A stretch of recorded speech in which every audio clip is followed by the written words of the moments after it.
The Whistling Woods. Chapter 1. The Invitation. Kara Monroe wasn't the type to shy away from a challenge. She'd hiked through canyons in triple-digit heat, trekked through mountain passes when storms threatened, and camped alone more than once. The outdoors made sense to her in a way people often didn't. She liked the steady rhythm of boots on dirt, the quiet press of trees overhead, and the sense that everything around her had existed long before she came and would go on long after she was gone. It was a quiet Wednesday morning when the ad popped up on her laptop. 4-day guided trek. The Whistling Woods, Minnesota's last true wilderness. The photograph beneath the heading caught her attention first. Tall pines stood crowded together, their trunks casting long, thin shadows across a narrow dirt trail. In the filtered light, the air itself seemed to shimmer.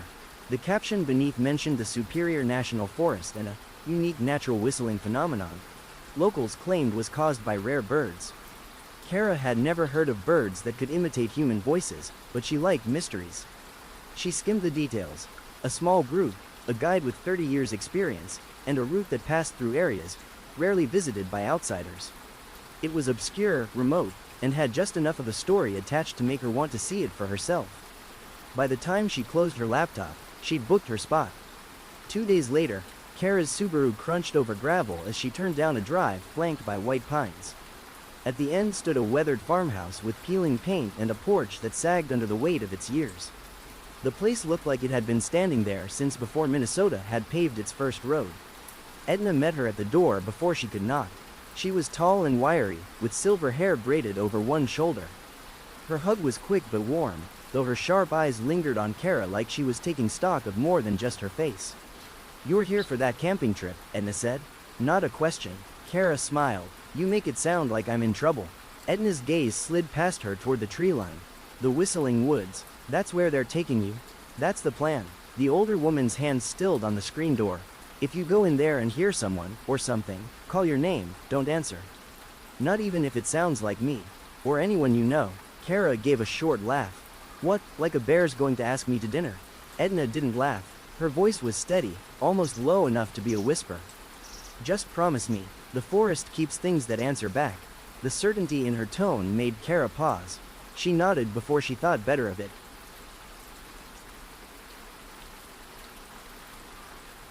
Chapter 2. The Group. The trailhead was little more than a gravel lot with a faded wooden sign and a plastic-covered map bleached pale by the sun. By the time Kara arrived, the rest of the group had gathered around a man in his 50s with a thick beard and an old Green Ranger's jacket. "This is Ellis," said one of the younger guys as Kara walked up. Ellis gave a curt wave. "We've got a good stretch ahead today. Stick together, drink more water than you think you need, and if you get separated, stay put. We'll find you." Kara looked over the others. Matt and Chris, brothers in their 20s, Matt taller, serious, Chris grinning like the trip was just one long joke. Rachel and Ben, a couple who moved in a rhythm that spoke of years together. Mr. Fenwick, late 60s, with a compass on a lanyard and a rolled paper map under his arm. 7 of them in total. They started along the trail, the forest swallowing the sound of the road behind them. For the first hour, they moved in easy silence, finding a pace. Then Chris dropped back beside Kara. "So, Kara from Duluth," she said. "You, originally, Milwaukee. But Matt here decided we were both destined for the glamorous world of seasonal resort work. Which means, Matt called from ahead without turning, we don't have jobs in the winter." Rachel laughed. "We've been there. Ben and I used to work river tours. Off-season was just us, a space heater, and too much whiskey." Mr. Fenwick looked over his shoulder. "A fine way to pass time, though nothing beats a proper book by a fire." "Or bad horror movies," Chris said. "Ones where you yell at the characters for doing dumb stuff." "You mean like going camping in the middle of nowhere with people they just met?" Kara teased. Chris grinned. "Exactly. They made camp that first night near a small stream. The air cooled quickly, and the smell of pine grew sharper as the sun dropped." Chris attempted to start the fire with one match and failed, prompting Ellis to mutter something about kids these days. Kara volunteered to refill bottles from the stream. On the far bank, between 2 pines, she noticed something tall and narrow. At first she thought it was another hiker, but it stood too still. She blinked, and it was gone. Back at the fire, Rachel was telling a story about a tour guest who had brought a full-size inflatable swan onto a raft trip. Ben added the detail that the swan had blown away in a windstorm, leaving the guest stranded mid-river. Even Ellis cracked a smile. The warmth of the flames, the easy rhythm of conversation, and the long day's hike made Kara drowsy. She barely noticed the faint three-note sound from somewhere down the stream.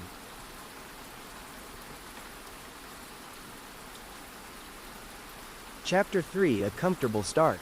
The morning came slow, wrapped in a pale mist that hung low over the ground. Kara woke to the sound of someone stirring the fire back to life.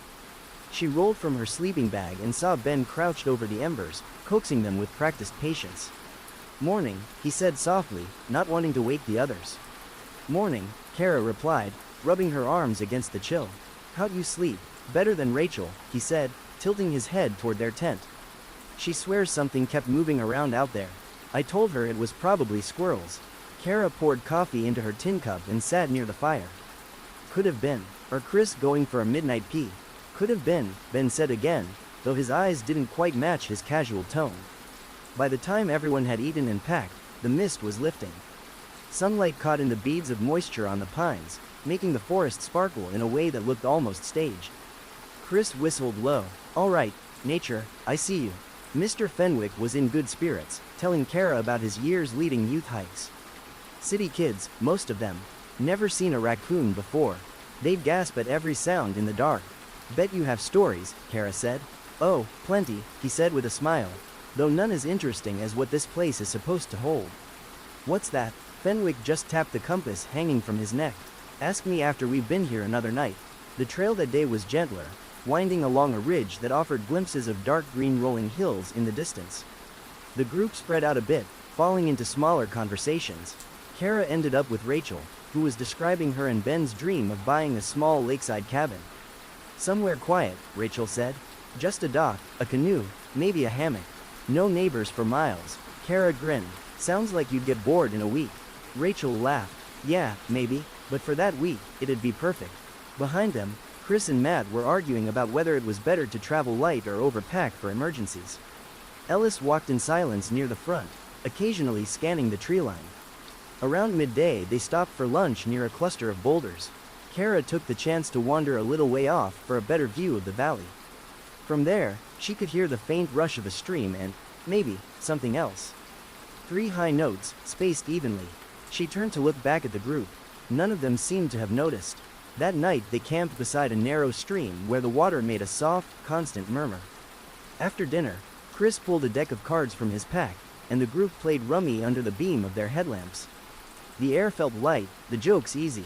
But later, when most had gone to their tents, Kara lingered by the dying fire. She thought she heard movement across the stream, leaves shifting, a soft whistle. "Ellis," she called quietly. The guide stepped from the shadows behind her. "Turn in, Kara. Big day tomorrow." She glanced back toward the sound. Nothing moved.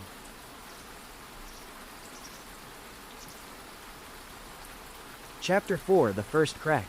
The morning started colder, the light thinner. Conversation was quieter as they walked, their breaths visible in the crisp air. They were following a narrow trail when Ellis stopped suddenly, holding up a hand. "What is it?" Matt asked. Ellis pointed toward a patch of earth just off the trail. A deer lay there, twisted and wrong. Its ribs glistened, the spine bent at an angle that made Kara's stomach turn.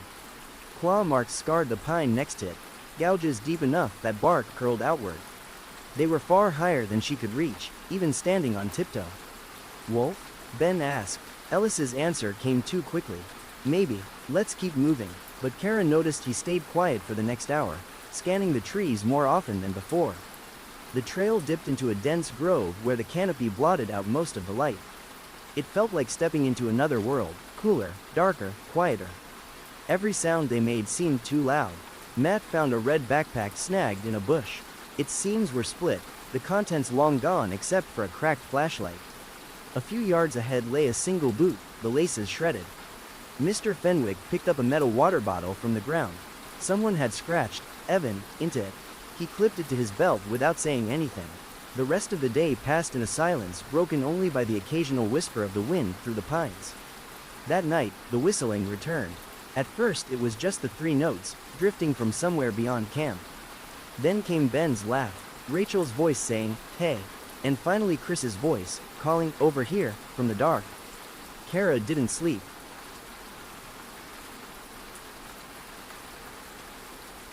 Chapter 5 The Vanishing. Morning came with a dull, pale light that barely reached the forest floor. The air was colder than before, the kind that made your fingers ache when you tried to roll up your tent. Chris muttered about coffee before even unzipping his sleeping bag, and Kara had to agree with him. Over breakfast, Mr. Fenwick surprised them all by producing a small tin of real ground coffee from his pack. Perks of being the old guy in the group, he said with a wink. Always pack the luxuries the young ones forget.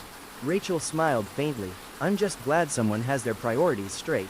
The group moved a little slower that morning, shoulders heavy under their packs. The forest had changed, the trail narrower, more overgrown, as if the trees themselves were leaning closer. The air felt damp, the smell of pine stronger, sharper. About mid-morning, Chris froze mid-step. Did you hear that? Matt stopped. Hear what? My voice, Chris said, scanning the trees. Sounded like me, but you probably just heard an echo. Matt cut in, walking again. But his jaw was tight. Kara caught Ellis watching Chris for the next mile, his expression unreadable. They stopped for lunch near a clearing where sunlight actually reached the ground. It felt almost cheerful after the oppressive shade of the forest. Chris wandered to the edge, peering into the shadows between the pines. You okay? Kara asked, walking up beside him. Yeah, he gestured toward the trees. I keep thinking I see someone out there. Kara followed his gaze. Nothing moved. By late afternoon, the light was fading faster than it should have. Ellis decided they'd camp near a small ridge for safety, the slope at their backs. They set up quickly, trying to beat the chill that was creeping in. After dinner, Ben was telling a story about a fishing trip gone wrong when the sound cut through the conversation. Chris's voice, clear as day, calling, "Hey, over here," from somewhere in the trees. Chris's head snapped up. That was me. Before anyone could react, he was on his feet, heading toward the sound. Chris, stop, Matt shouted, scrambling after him. Ellis swore under his breath and ran too, but when they pushed through the undergrowth, Chris was gone. They searched until the light was completely gone. Matt called his name over and over, the sound thin and desperate in the night air. Once, Kara thought she heard a whistle in reply, 3 notes, soft and mocking, but it came from too far, too quickly, like something moving faster than they could follow. When they returned to camp, Chris's jacket was hanging from a branch 15 feet up a pine. No one spoke as they packed the fire with dirt. That night, the whistling came again. It was Chris's voice.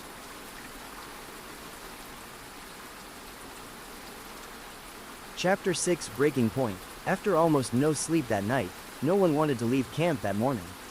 The air was colder, the light even dimmer.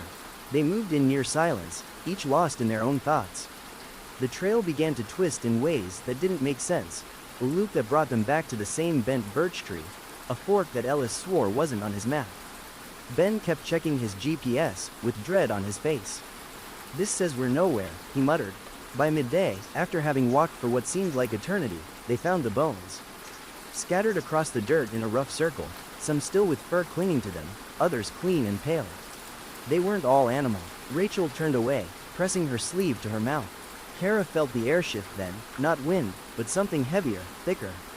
She had the sudden urge to leave, to get out, though there was nowhere to go but forward. That night, the whistling started earlier, circling the camp. At one point, it was Rachel's voice. Then Matt's, then Kara's own, soft and close, saying, "Come here." She didn't sleep at all.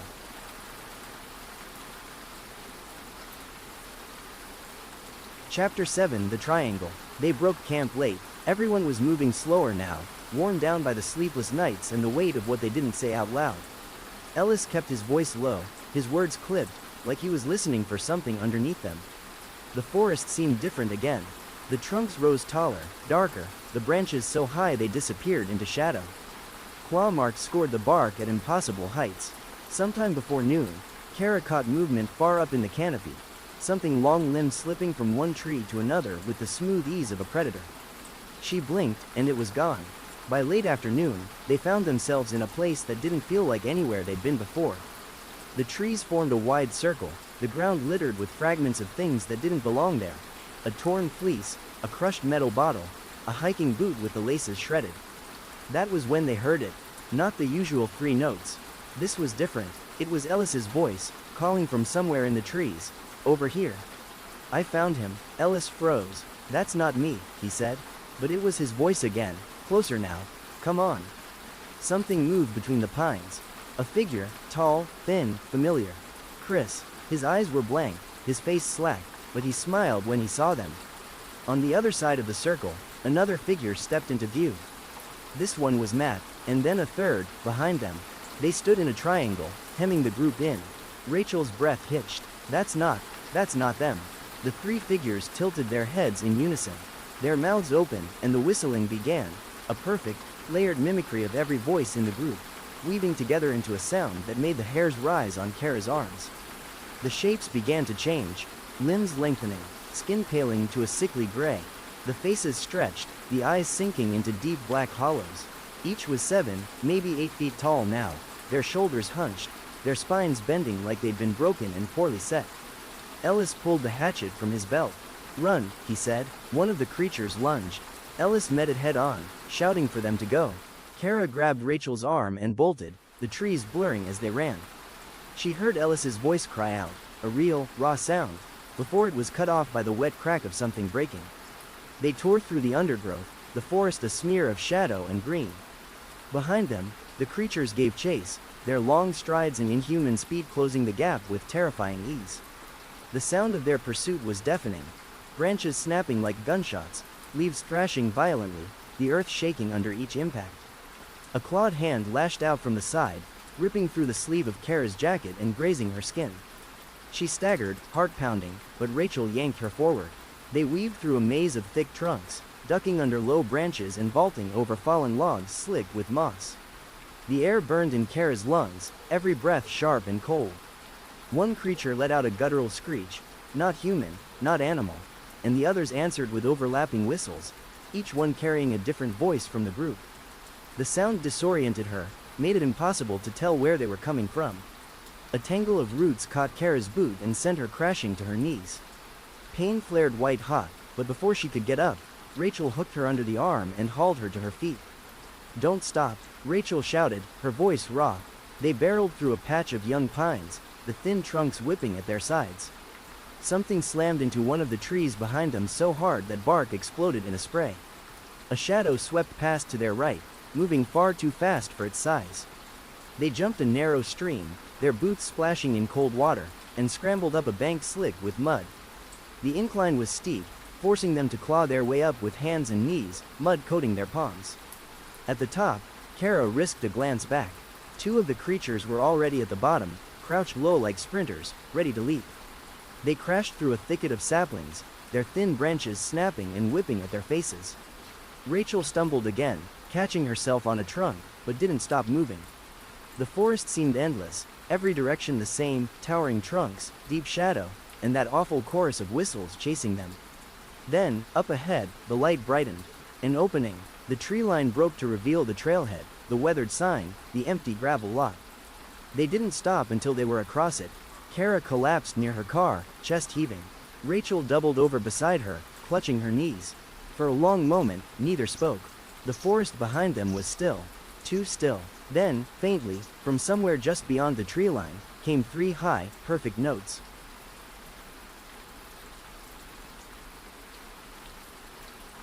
Chapter 8: The Road Back. They didn't stay by the cars. The sky had gone flat and gray and the air held that hollow feeling you get before a storm. Kara got Rachel moving again, one hand at her elbow, and they followed the gravel out to the county road. They walked without talking, both of them listening to make sure the only footsteps were their own. Every few minutes, Rachel glanced back, and every time she did, Kara told herself not to. The first house sat alone at the bend, squat and square with a single porch light burning. Kara knocked hard enough to sting her knuckles. An old man opened the door on the chain and took them in, mud to their knees, blood on Kara's sleeve where the branch had cut her, both of them shaking. "You came out of the woods," he said, not quite surprised. "Please," Kara said, "we need to call someone." He shut the door, slid the chain, and opened it again. Inside smelled like wood smoke and dust.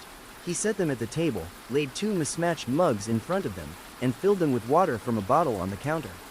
Rachel's hands shook so hard it splashed. "We lost people," Kara said.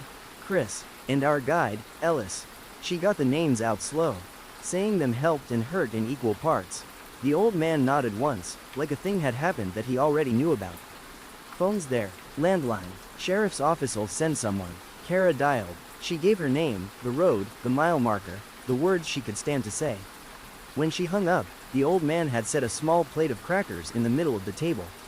It felt like being a kid again, offered a snack because adults didn't know what else to do. They waited with the porch light still on, the front door open to the screen. The road sat empty. The trees across the way stood in a dark row, neat and patient. From somewhere past them came 3 clean notes, so soft that you might have blamed the wind. The old man reached for the lock and turned it without looking at her. "Best not," he said. Deputies arrived with quiet voices and a cooler of water and blankets in the back. They took Kara and Rachel to town without sirens. In the car, Kara kept expecting to hear whistling through the vents, but all she heard was the static of the radio and the sound of tires on old asphalt. Rachel fell asleep with her head tipped to the window, the glass fogging under her breath and clearing again. The sheriff's office looked like any other in any small county: wood paneling, a bulletin board with a faded flyer about burn permits, a coffee pot that had been on too long. A deputy with a spiral notebook asked questions in a careful voice. "What trail? How many in the group? When was the last time you saw them? Did you notice signs of a struggle?" Kara answered, then answered again to the sheriff, and then again to a man in a brown jacket with no badge who introduced himself as State. Each time she told it the same way: the whistling, the found gear, the deer, Chris's jacket in the tree, the 3 figures at the edge of the firelight, the way Ellis said run and meant it. "Sometimes folks get turned around," the sheriff said, not unkindly. "Sound does odd things in there." "It was their voices," Rachel said, voice rough from not talking. "It said my name. It said hers." Her eyes were red, but she held the sheriff's gaze. "We didn't imagine that. We'll put a team on it at first light," he said. "Dogs, grid search. We'll do what we can." "Do you go in there?" Kara asked. The sheriff's mouth pressed flat. "We go where we need to." They gave statements and signed them and were told where to wait. A woman from the office brought them paper cups of something so sweet Kara's teeth hurt. The clock on the wall read a time that felt wrong, like the hands had been placed there for show. Through a side window, Kara saw a pair of men in green uniforms loading packs into the bed of a truck, moving with the tired competence of people who had done this before and preferred not to say how many times. Edna picked up on the second ring when Kara called. "I'm fine," Kara said first, and then everything else followed in the rough order it had happened. Edna listened without jumping in, then told her to come by the house and that the spare bed was made as if it always was. They stayed 1 more hour at the office because the sheriff wanted to ask the same questions a 4th time, then a 5th, searching the spaces between their answers for something that might help. When the words finally ran out, the deputies drove them back to the trailhead lot to pick up Kara's car. 2 search trucks idled on the far side, dogs inside the crates and awake. The trees stood there like they never moved.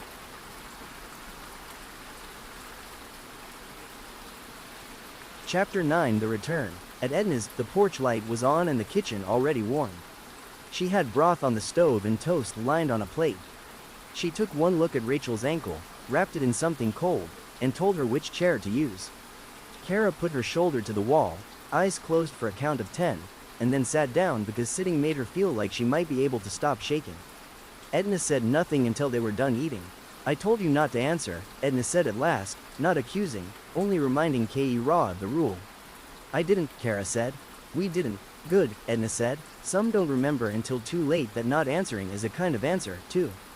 They slept on and off through a quiet that wasn't truly quiet. Every time the house shifted in its bones, Kara's heart hammered until the sound settled back to ordinary. Somewhere in the thin hours, 3 notes lifted from beyond the field and padded along the back fence like a stray dog that knew its way. The sound reached the corner of the house and stopped, as if waiting for permission to round it. Edna lay awake in the next room, and the old floorboard under her bed creaked the way it always had. Neither of them moved. The notes slid away toward the road and did not return. By mid-morning, the town felt like a town again. Grocery carts knocked, a school bus went by. A pair of men on a ladder argued about a gutter. Kara checked her phone and found a message from the sheriff. "Dogs on the North Loop, nothing yet, they'd keep her updated." She wrote back thank you and meant it even if the words felt thin. Rachel left for home with a friend who drove 2 hours to get her. She hugged Kara hard and long enough that people in the diner parking lot glanced over, then hugged Edna because nobody leaves an old woman alone on a porch without doing that. "You saved my life," she told Kara, and Kara said, "You saved mine," and neither tried to argue with the other about who had done more.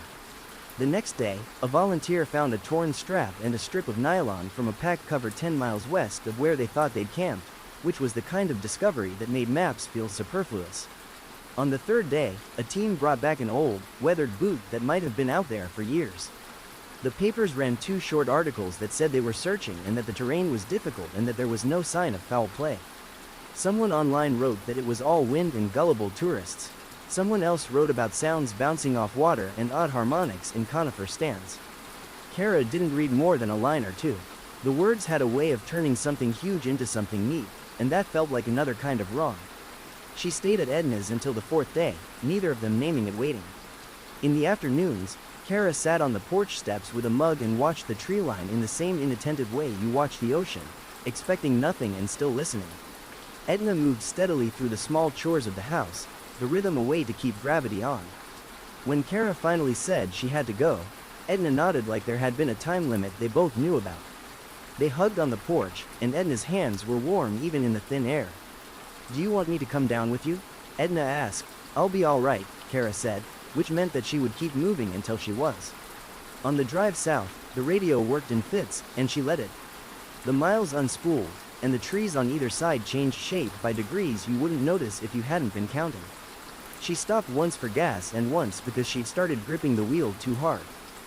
At home, her apartment felt different in the way places do when you've seen something that won't fit inside them. She unpacked slowly. The smell of smoke left her clothes and then, later, seemed to come back on the steam from the shower. She checked her shoulder in the mirror. The cut was ugly but shallow. She cleaned it and taped it and then left it alone. That night she left the bedroom window open because city air is ordinary in a way that helps. Around 2, the radiator pinged 3 times in a row and then went quiet. She stared at the ceiling until the ping was just a ping again. Days arranged themselves. Work emails needed answers. Groceries were bought. A friend texted, "Do you want to come over Friday and watch something dumb?" And Kara said yes because dumb felt like a bridge to the rest of her life. When people asked about the trip, she said, it was rough, and most folks heard that as weather.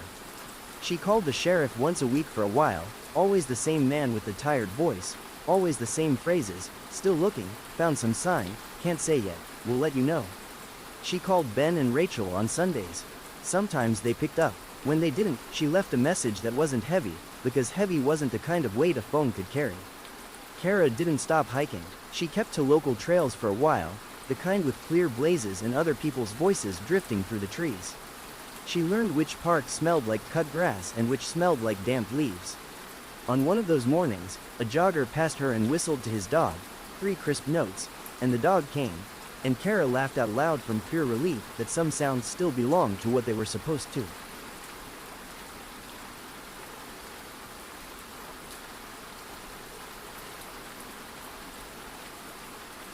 Chapter 10: The Whistles. On a clear evening a month later, she drove north again to Edna's with a pie in a cardboard box because thanks shouldn't sit only in the throat.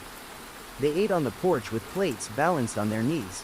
The fields hummed the way fields do when insects are busy being alive.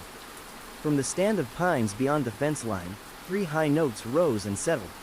Edna didn't turn her head. Kara didn't either. A fox cut across the road and didn't pause to listen. They sat there a while longer. The sky went soft and then darker. Porch lights blinked on along the road one by one like a row of eyes deciding whether to close. When Kara stood to go inside, the 3 notes came again, softer, like someone politely clearing their throat. Edna used her hip to push the screen door open. "Soup's on," she said to no one in particular. Back home, Kara slid her small trail notebook from her pack and wrote a single line on the last page in plain print. "Don't answer when the forest calls your name." She didn't underline it or date it. She closed the notebook and put it in the drawer with menus and batteries and a screwdriver with the handle chewed from some long ago move. The sentence wasn't a vow, it was a reminder pinned to a place she wouldn't forget. Sometimes, in the pause between a passing bus and the next car, the air in the alley would carry 3 notes that sounded right and then wrong in the space of a breath. She'd look up from the sink or the laptop or the book and wait until the notes bled back into the city. Other nights there was nothing at all, and she slept like a person who'd been on a long walk and come home. North of all that, the woods kept doing what they do. The maps didn't change, people went in and most came out and sometimes they didn't. A torn strap might turn up in a ditch, the way a word you were trying to remember turns up in the middle of another sentence. Someone would say it was owls or loons or wind in a ravine, and someone else would swear they heard their name said like a question. If you asked 10 people in town what the whistling was, you'd get 10 answers shaped by what they could stand to believe. Kara didn't go back to that trail. She didn't need to be the person who solved something. She walked where she liked and said hello to dogs and kept her phone charged and her headlamp in the drawer by the door. When she thought of Ellis, she pictured him as he had been before last night, checking a map at lunch and squinting up at the sky as if the weather might explain itself to him if he stared long enough. When she thought of Chris, it was mid-laugh, stealing Matt's crackers and pretending not to hear him ask for them back. On the worst nights, when her brain wanted to replay the sprint through the trees in detail, where the branch hit her, how Rachel's hand felt on her elbow, the exact pitch of the whistle right behind her left ear, she'd get up and sit on the kitchen floor with her back against the cabinets and listen to the pipes settle until they were ordinary again.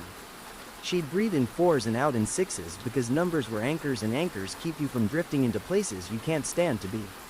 The last time she visited Edna that fall, the leaves were already dulling at the edges. They played cards, argued about whether soup needed more salt, and stood at the fence together to look at nothing in particular. When 3 notes came from the trees, they didn't pretend they hadn't heard. They heard, they didn't answer. After a while the notes thinned like fog and weren't anything more than air moving through needles. Back in the car, keys in the ignition, Kara paused and looked at the house. Edna stood in the doorway, small in the light, hand up the way people do on porches when they've said everything that needs saying. Kara waved once and drove, the gravel popping under the tires and then fading into the softer sound of blacktop. She rolled the window down a little and let the kind of wind in that doesn't carry names. She didn't feel brave, she didn't feel cursed, she felt like a person who had gone into the woods and come back out, with a scar on her shoulder that would fade and a sentence in a notebook that would not. The story didn't end so much as it stopped needing to be told every day. That was enough. Some nights, far from the highway and the porch light and the convenience store with the squeaky door, someone will stop on a trail because they've heard something behind them say their name in a voice they trust. If they keep walking, the sound will fall in behind them for a while and then it won't. If they turn, the trees will stand there like they always have. The woods will wait. They have time.